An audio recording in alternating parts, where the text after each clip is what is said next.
ओम नमः सिद्धिभ्यः। नमो अरिहन्ताणं, नमो सिद्धाणं, नमो आयर्याणं, नमो उवच्छायाणं, नमो लोये सर्वसापूर्णम्। मंगलम भगवान वीरो, मंगलम गौतमो गणी, मंगलम कुंद कुंदार्यो, जैन धर्मोस्तु मंगलम। सर्वमंगल मंगल्यम सर्वकल्याणकारकम, प्रधानं सर्वधर्माणां, जैनं जयतु शासनं, जैनं जयतु शासनं। नमः श्रीवर्धमानाय निर्धूतमकलिलात्मने, सालोकानं त्रिलोकानं यद्विद्या दर्पणयति। चेतिले चेतन, चेत्या विना केम चालसी।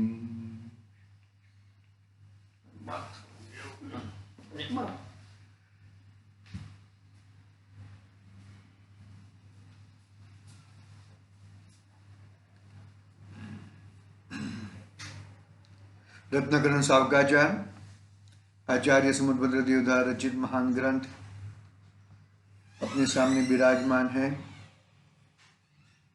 सम्यक दृष्टि जीव को 5 अणुव्रत होते हैं। वो पांचवा अणुव्रत परिग्रह परिमाण व्रत की हमने चर्चा की ग्रंथ के माध्यम से। उसमें न्याय नीति पूर्वक हमारा जीवन होना चाहिए। आजीविका के हिसाब से ज़्यादा आजीविका में कभी छेड़छाड़ी नहीं करनी चाहिए। न्याय नीति पूर्वक जीवन होना चाहिए। इसके अलावा बहुत सारी चर्चाएं परिग्रह परिमाण व्रत में की। किसी भी प्रकार की मूर्छा नहीं होनी चाहिए। सब बहुत सारी बातें हुई। उसके बाद अभी परिग्रह परिमाण व्रत में 5 अतिचार कैसे लगने नहीं देता सम्यक जीव, उसकी बात श्लोक क्रमांक 62 नंबर के माध्यम से हम करेंगे। परिग्रह व्रत के 5 अतिचार, सभी के 5 अतिचार है। उसमें भी परिग्रह के भी 5 अतिचार, पांच अतिचार लगने नहीं देता सम्यक दृष्टि जीव। परिग्रह के 5 अतिचार लगने नहीं देता। देखो किसमें क्या क्या है। 62 नंबर का अति वाहनाति संग्रह, विस्मय लोभाति भार वहनानि, परिमित परिग्रहस्य च विक्षेपा लक्ष्यन्ते। 5 प्रकार के अतिचार लगने नहीं देता। पहला अतिचार का नाम है अतिवाहन। अतिवाहन नाम का क्या मतलब है, देखो पढ़ता हूं मैं यहां से। परिमित परिग्रह नाम के व्रत के 5 अतिचार। इसमें पहला अतिवाहन है घोड़ा, ऊंट, बैल इत्यादि तिर्यंचों का तथा दासी दास सेवक आदि को अति लोभ के वश से मर्यादा रहित अति दूर की मंजिल तक ले जाना, बहुत चलाना, वह अतिवाहन नाम का अतिचार है। क्या कहा? घोड़ा, ऊंट, बैल, बरोबर है, इत्यादि तिर्यंच और दासी और दास सेवक आदि अति लोभ के वश मर्यादा रहित अति दूर तक मंजिल तक ले जाना, बहुत चलाना, अति वाहन नाम का अतिचार है। घोड़ा है तो घोड़ा मानो कि 25 किलो वजन ले जाता है, तो भाई 50 किलो लेके जाना क्या फर्क पड़ता है, घोड़ा तो वजन वजन ऊंचा कर लेगा। ऊंट है, बैल है, अति भार, मर्यादा से ज्यादा चलाना, दास दासी सेवक है उसको भी मर्यादा से अधिक मतलब जानबूझकर काम देना, जानबूझकर लंबे तक दौड़ाना, वो अति वाहन नाम का अतिचार है। काम बिगर दौड़ा के, काम बिगर को करके कोई मतलब नहीं है। घोड़ा है, ऊंट है, बैल है, काम बिगर दौड़ाना, दासी दास सेवक आदि को भी अति लोभ की मर्यादा से रहित, मर्यादा रहित मतलब बहुत दूर तक चलाना, दौड़ाना, वो अति वाहन नाम का अतिचार है। अभी देखो ये बहुत सारे गांव में बैल को दौड़ाना, बैल को फाइटिंग कराना, बैल को दौड़ाना, इस प्रकार के व्यवहार रहते हैं बहुत सारे। ऐसे ऐसे वो उसको क्या बोलते हैं, उसको होड़ होड़ करते हैं कि किसका बैल दौड़ता है, बैल को गिराना, बहुत सारे ऐसी ये सब खेल करते हैं लोग। वो बहुत ही परिग्रह, मतलब वो परिग्रह में आ जाता है। अति वाहन नाम का अतिचार है वो। हम लोग गाड़ी है तो गाड़ी को भी ज्यादा क्यों दौड़ाने का, जो लिमिट छोटा एरिया है वो एरिया को पटा के आ जाना चाहिए।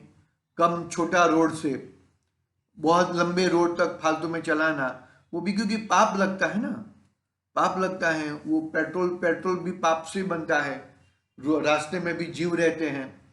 वो सब बहुत प्रकार का परिग्रह, अति वाहन नाम का परिग्रह है वो। दूसरा, अपने घर में बिना प्रयोजन ही बहुत पदार्थों का संग्रह करना। क्या कहा, अपने घर में ही बिना प्रयोजन ही बहुत पदार्थों का संग्रह करना, जैसे कि भोजन, भोजन की सामग्री, पात्र, वस्त्र इत्यादि थोड़े ही आवश्यकता हो, किंतु संग्रह बहुत करना, धान्य, वस्त्र, औषधि, काष्ठ, पाषाण, धातु इत्यादि का बहुत संग्रह करने में ही परिणामों का रहना, वह अति संग्रह नाम का अतिचार है। पहला अतिवाहन हुआ, फिर अति संग्रह। अति संग्रह में क्या किया कि जितना चाहिए इतना तो रखो, लेकिन उससे भी ज्यादा रखो भाई, और काम में आ जाएगा, वो हो जाएगा, वो हो जाएगा, हाँ, भाव बढ़ जाएंगे, भाव कम हो जाएंगे। ऐसे बहुत सारे लोलुपता रहती है, और लोलुपता के कारण वो क्या करता है, सब संग्रह करके रखता है, और फिर वो अति संग्रह नाम का परिग्रह का अतिचार उसको लगता है। फिर आगे तीसरा, दूसरों के यहां बहुत संपत्ति, बहुत परिग्रह, अनेक देशों की वस्तुएं तथा जो कभी नहीं देखी ऐसी वस्तुओं को देखकर, सुनकर आश्चर्य करना, आश्चर्य करना, वो विस्मय नामक, विस्मय परिग्रह नाम का अतिचार है। अरे जो भी है वो वस्तु, ये तो द्रव्य क्षेत्र काल भाव के हिसाब से, द्रव्य गुण पर्याय द्रव्य के हिसाब से वो सब रहती है। इसमें क्या आश्चर्य करना, अरे ऐसी बनाई, वैसा किया, वो किया, फलाना किया। ऐसे बहुत संपत्ति, बहुत परिग्रह, अनेक देशों की वस्तुएं तथा जो कभी नहीं देखी ऐसी वस्तुओं को देखकर, सुनकर आश्चर्य करना, वह विस्मय नाम का अतिचार है। मतलब आश्चर्यचकित हो जाना, ये होता है, वो होता है, ऐसा आश्चर्यचकित हो जाना, ऐसा विस्मय नाम का अतिचार है। तीन हुए, पहला अतिवाहन, दूसरा अति संग्रह, तीसरा विस्मय, मतलब आश्चर्य करना, अरे ऐसा भी होता है क्या, ऐसा होता है क्या, ऐसा।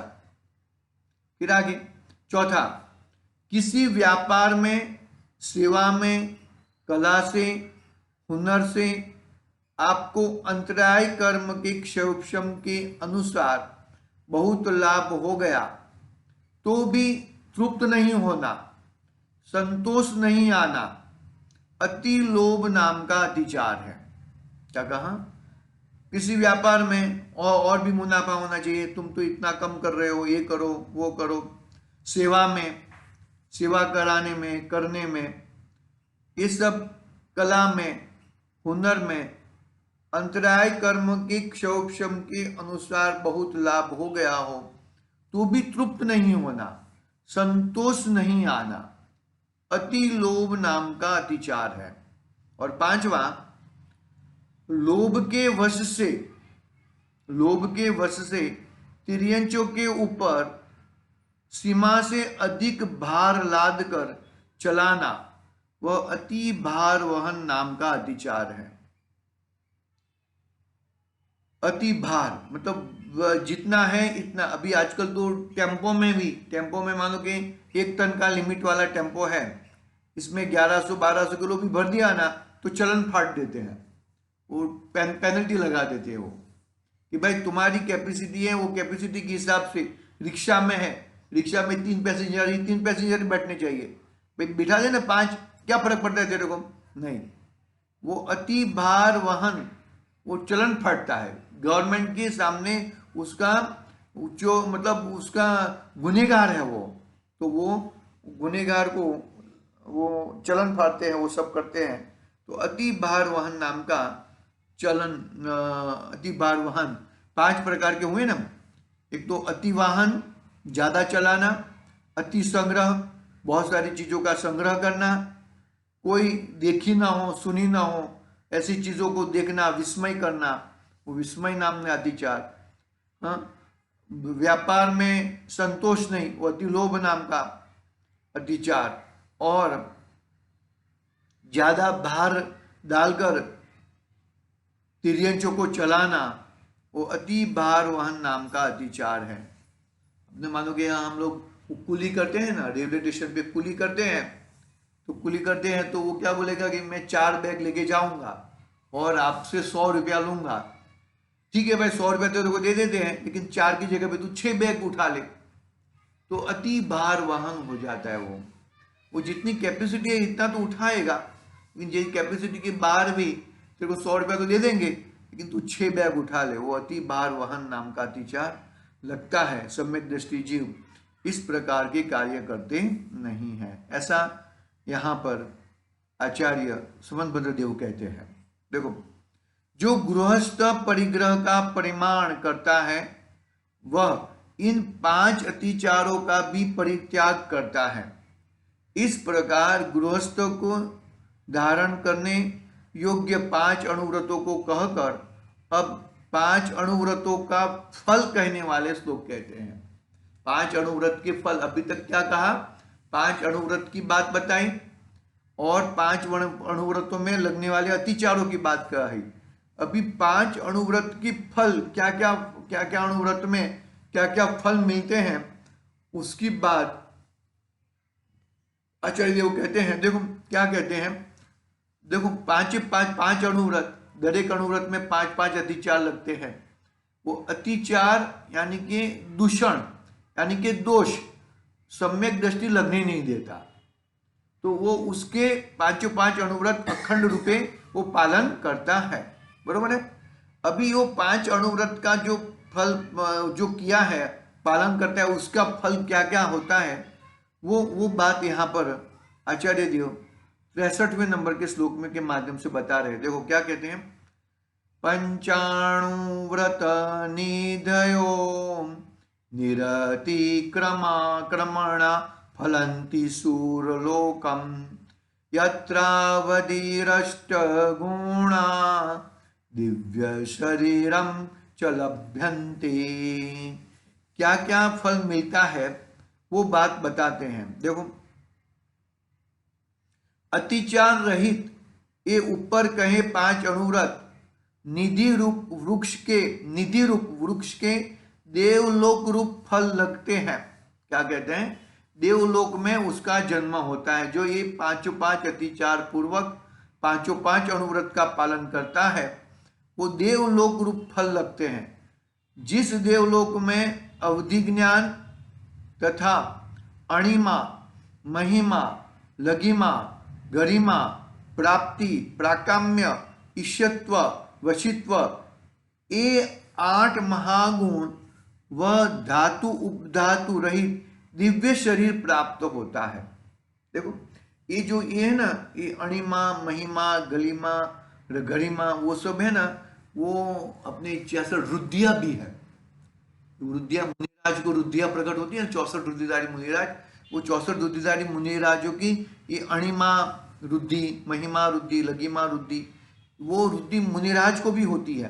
लेकिन यहाँ पर क्या होता है, देवलोक में इस प्रकार का शरीर प्रकट होता है। 8 गुण कहे, 8 महागुण। क्या कहा?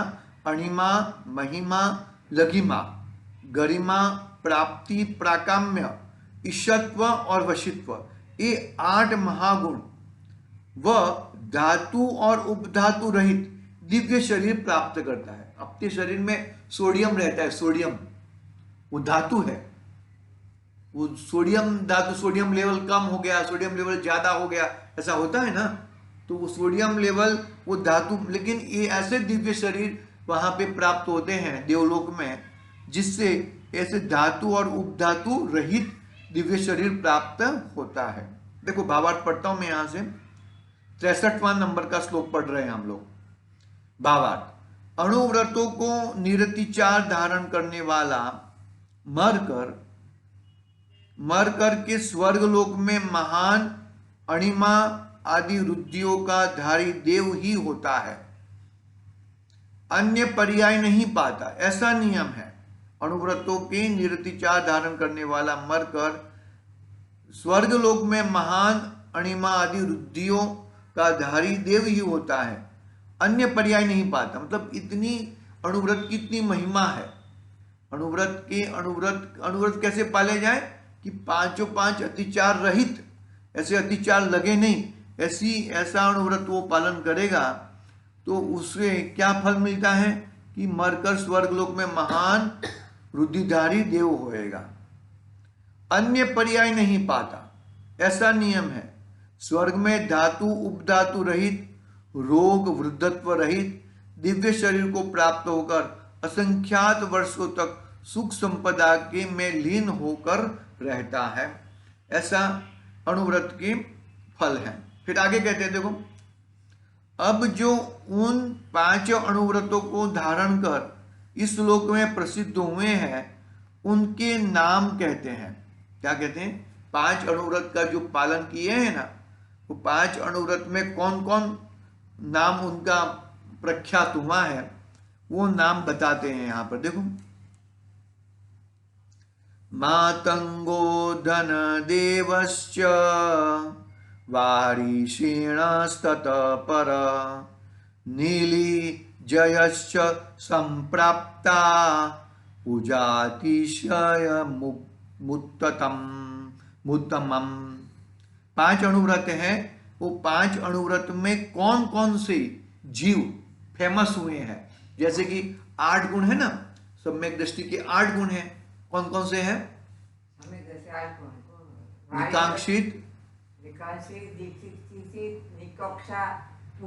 निशंकित, निकांक्षित, तो एक एक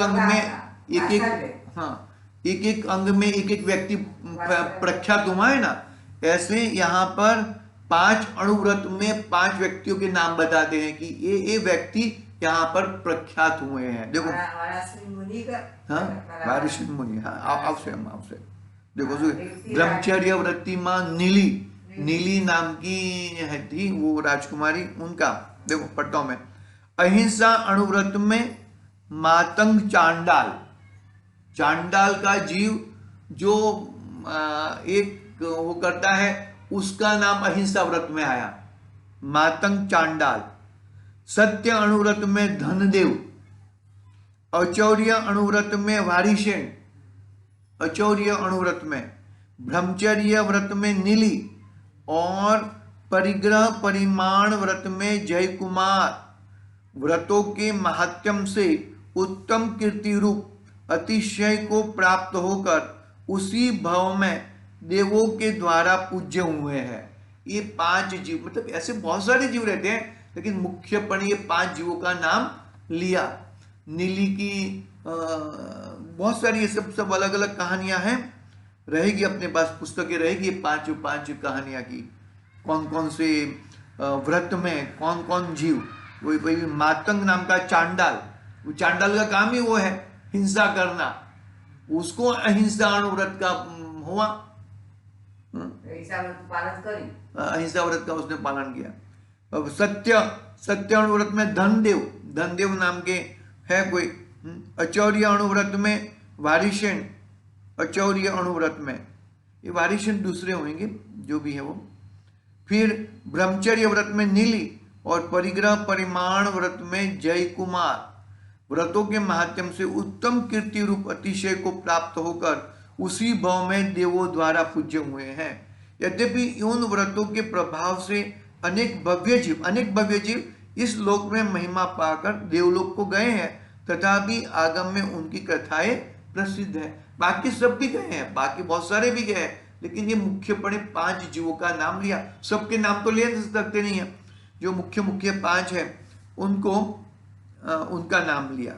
अभी ये बताते हैं कि ये 5 पाप जो हिंसा, झूठ, चोरी, कुशील और परिग्रह, ये 5 पाप करता है, वो 5 पाप का प्रभाव से क्या प्राप्त होता है वो बताते हैं यहाँ पर। देखो, अब जो 5 पापों के प्रभाव से इस लोक में घोर क्लेश प्राप्त कर दुर्गति में गए, उनके नाम कहने वाले कहते हैं। देखो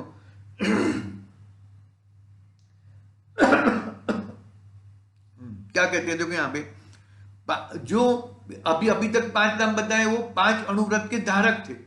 अभी 5 नाम ये बता रहे हैं कि जो ये 5 पाप में पड़े हैं, 5 पाप निरंतर करते हैं, ऐसे नाम 5 बताते हैं। देखो पहला नाम धनश्री, हिंसा से धनश्री, असत्य से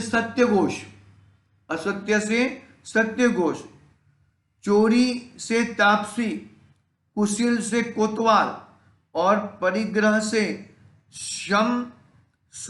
शमश्रु नवनीत। ये सब नए नाम है, ये सब कहानियां रहेगी, उनसे सबकी कहानियां रहेगी, लेकिन अपने पास ना। देखो हिंसा में धनश्री का नाम तो सुना है, वो अपना मुझे लगता है कि ये कौन है वो मालूम नहीं उसका। असत्य में सत्यघोष की कहानी वो थी ना, वो असत्य ही बोलता था, लेकिन कभी एक बार सत्य बोला तो उसका सत्य कोई मानने के लिए तैयार नहीं हुआ। ऐसा सत्यघोष नाम का एक था व्यक्ति, तो हमेशा असत्य ही बोलता था, लेकिन जब उसने सत्य बोला तो सत्य बात पे उसको कोई मानने के लिए तैयार नहीं हुआ। क्यों नहीं हुआ? क्योंकि ये तो हर बार असत्य ही बोलता है। ऐसा सत्यघोष नाम की कहानी है। चोरी में तापसी, कुशील से कोतवाल और परिग्रह से शमश्रु नवनीत। इस लोक में राजा द्वारा तीव्र दंड पाकर दुर्गति को प्राप्त हुए हैं। श्लोक में ये नाम क्रम से जानकर समझ लेना। श्लोक 65 नंबर का श्लोक पढ़ा हम लोगों ने। 65वें श्लोक में क्या बात है? 64वें श्लोक में 4 अणुव्रत, 5 अणुव्रत के धारक जो जिनका नाम प्रसिद्ध हुआ है वो नाम बताया। और 65 नंबर के श्लोक में जो 5 पाप के धारी है, निरंतर 5 पाप करते हैं, ऐसे 5 जीवों का नाम बताया। और वो 5 जीव तीव्र राजाओं के द्वारा तीव्र दंड पाकर दुर्गति को प्राप्त हुए हैं। बरोबर है।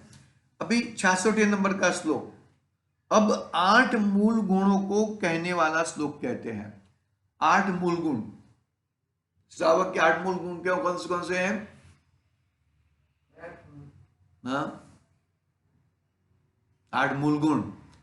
5 अणुव्रत नहीं, 5 वो जो है ना, पाकर का फल, अंजीर आदि नहीं खाते, वो 5 उदुम्बर आदि 5 फल और 3 मकार।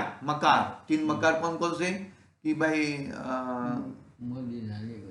मदिरा है, फिर अपना मांस है, मधु है, शहद, ऐसे 8 मूल गुण के धारक श्रावक होते हैं। देखो क्या कहते हैं यहाँ पे, अब मकार ने त्रण उदंबर फल, 5 उदंबर फળ ને 3 મકાર.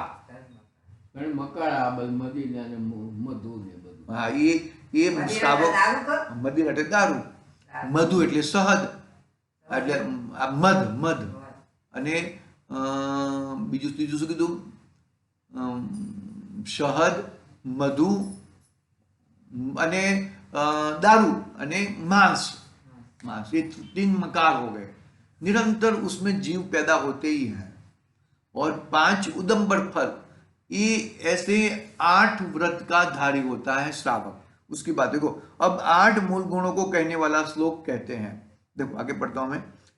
मध्यमास मधु त्यागे सहासण व्रत पंचकमा अष्टो मूल गुणाना हु गृहिणाम श्रमणोत्तमा. श्रमण जैसा कार्य करता है वो. श्रमण जैसा है, श्रमण यानी कि मुनिराज जैसा है. क्या कहते हैं? श्रमणोत्तम अर्थात जो गणधर तथा श्रुत केवली है, वे गृहस्थ के मध्य मास मधु के त्याग सहित 5 अणुव्रतों के अष्ट मूल गुण कहते हैं. क्या कहते हैं? अष्ट मूल गुण कहते हैं. ठीक है, इसकी बात हम कल करेंगे. हैं, कल बात करेंगे हम लोग. बहुत लंबा है ये अष्ट मूल गुण है, कल देखेंगे. आज के लिए ओम नमः सिद्धिभ्यः. निज निधि निज में बताई यह अनंत